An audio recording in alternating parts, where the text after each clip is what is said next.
Be me. 29, decent freelance copywriting gigs here and there? No. ChatGPT can't replace us. I specialize in women's health and relationship columns. Live at home with my parents still. They don't really bother me.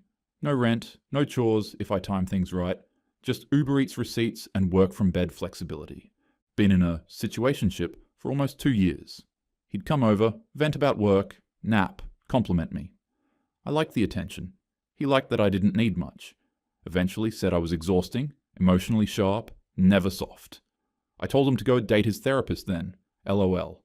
Obviously, he didn't, just apologized and stuck around, haha. Low-key though, he did a lot. Paid for dinners, ordered things I'd just hint at in passing, oh I need a new tripod. Amazon package arrived next day. Sent Uber codes without me asking. Even bought me this cardigan I once said looked cozy. Emotionally, he always checked in. Did you eat? How was your work meetings? Even remembered when my freelance invoices were due. Would send hope they paid on time texts. When my period cramps hit, he brought ramen and painkillers. Once left work early to hold my hair back when I puked. Called me his storm. I laughed. Thought it was cringe, but whatever. Free food, man. Not technically single, but wouldn't call it dating either. Just something to do between coffee and deadlines. He's like a dog that needs attention. To be honest, most men are. Always thought men who lived alone were just emotionally stunted. How hard is it to be alone? Just get a hobby.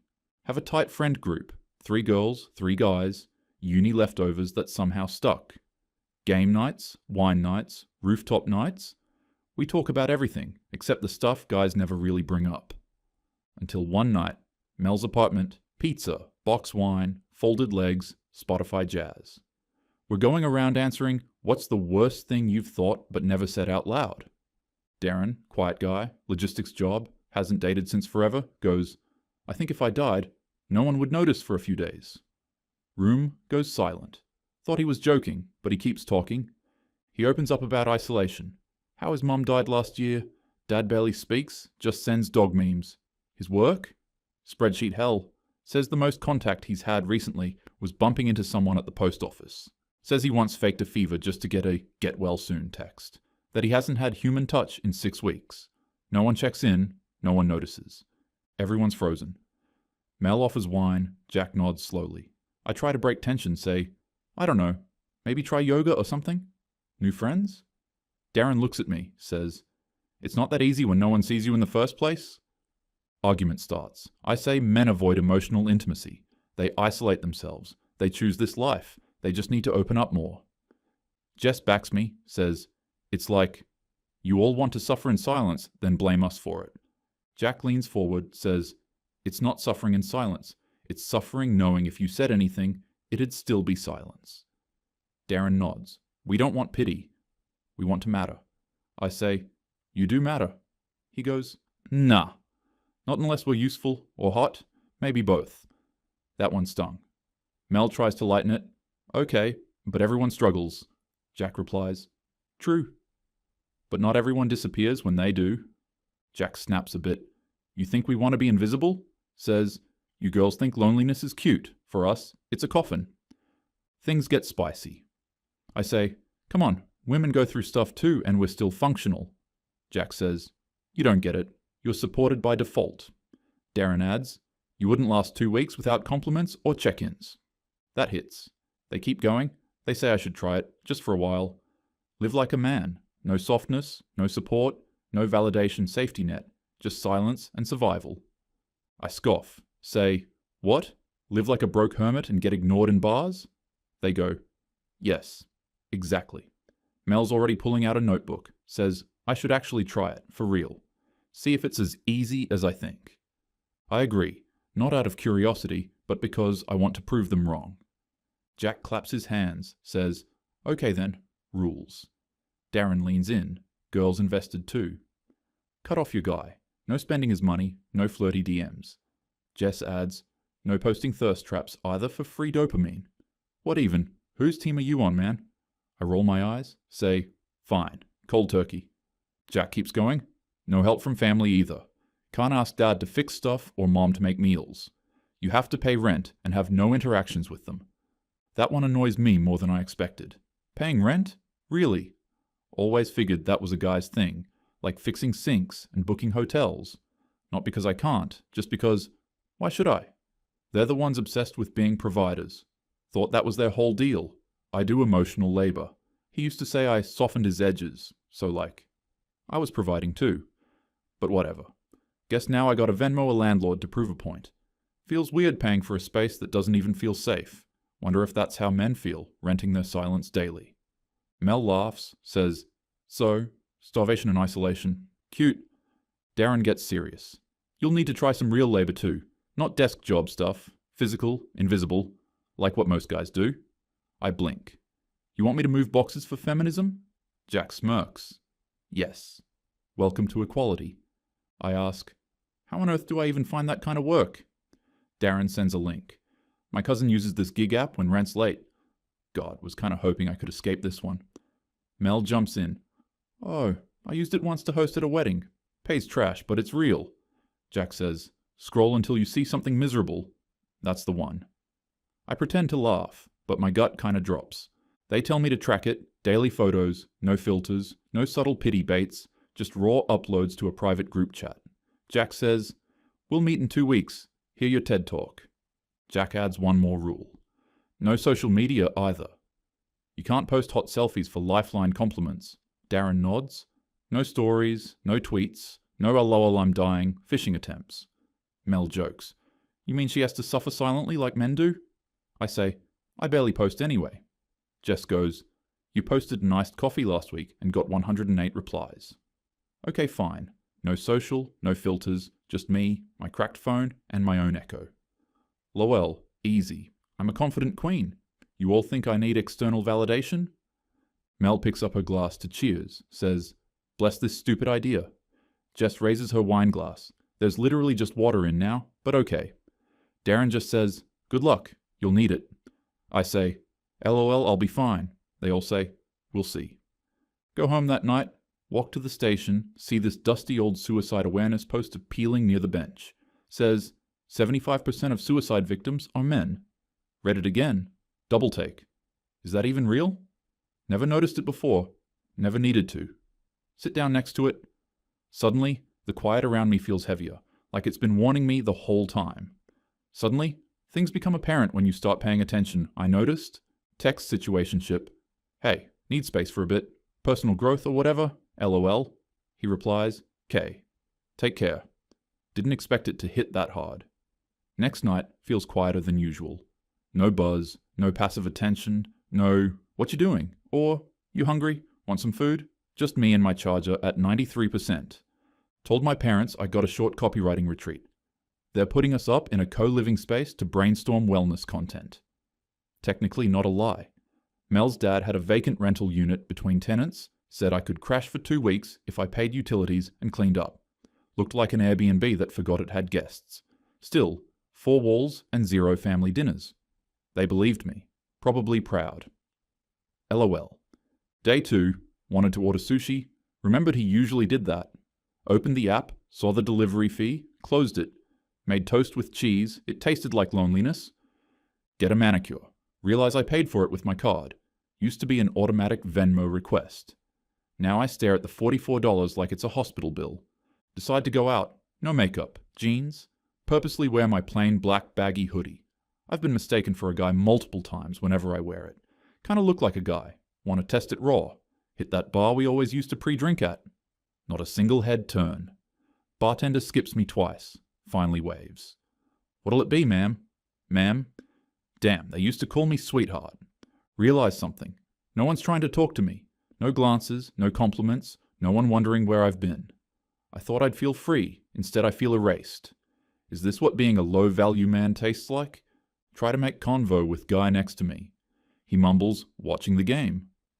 Vibes, brick wall. I smile anyway. He doesn't smile back. Step out for air. Realize no one looked when I left, like I never existed. Was I ever here, or just background noise? Finish a long freelance gig. 2-week gap till next brief. Jack texts in our group chat, bet. Blue collar week. Let's go. I reply, fine. Let's sweat then. Sign up on temp work app, pick a random event setup shift. 6 a.m. call time, 5:13 alarm. Wake up wondering what kind of prison sentence I agreed to. Arrive half zombie. Assigned to carry metal poles and push staging carts. Nothing that needs some permit or a license, but pretty backbreaking work. Guy next to me? 56. Hasn't stretched in a decade. Still outpaces me. Try to make small talk. Ask how long he's been doing this. He says, long enough to stop counting. Says he used to run a cafe, lost it during COVID, now just does this to stay afloat. I ask, don't you get tired? He shrugs. Beats sitting home feeling useless. At least this way I'm sore for a reason. Wasn't expecting philosophy at 6:42 a.m. I ask, where do we break? He says, at the end. No one checks if I'm okay. One dude asks my name, forgets it mid-shift. Lunch break. Sit near the loading dock, eat egg salad alone. Text group chat, manual labor is humbling, LOL. No replies. Start to feel like a ghost who's still clocked in. Day 11. Wake up with sore throat, still go to a second shift. Weather. Raining. Umbrella breaks. Arrive soaked. Guy handing gear goes, rough morning, then walks away. Zero sympathy. No softness.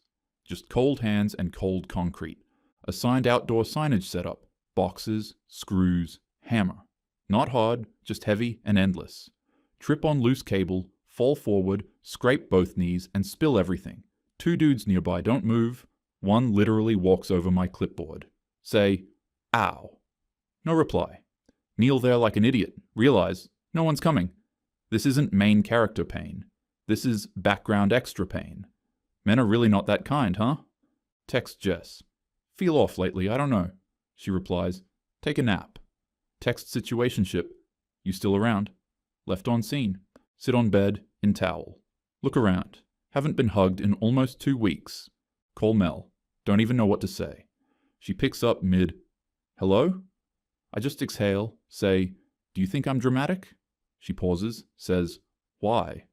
I go, I feel like I'm evaporating out here. She says, now you know why Darren never says anything. That hits. I whisper, I'm scared I'm getting used to it. She just goes, hang in, 3 days left. Can't sleep, open laptop. Reddit, first time in weeks.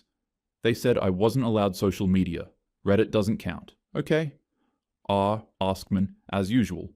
Top post for the week. Men, when did you feel most alone? Top comment. When my cat died and I realized no one else knew he existed. Next. Every birthday since 28, not a single text. Another. It's been 5 years since anyone touched me affectionately. Eyes sting. This isn't a few guys. This is all of them. I used to think they didn't care. Turns out they just stopped saying it out loud. Ugh. Pathetic.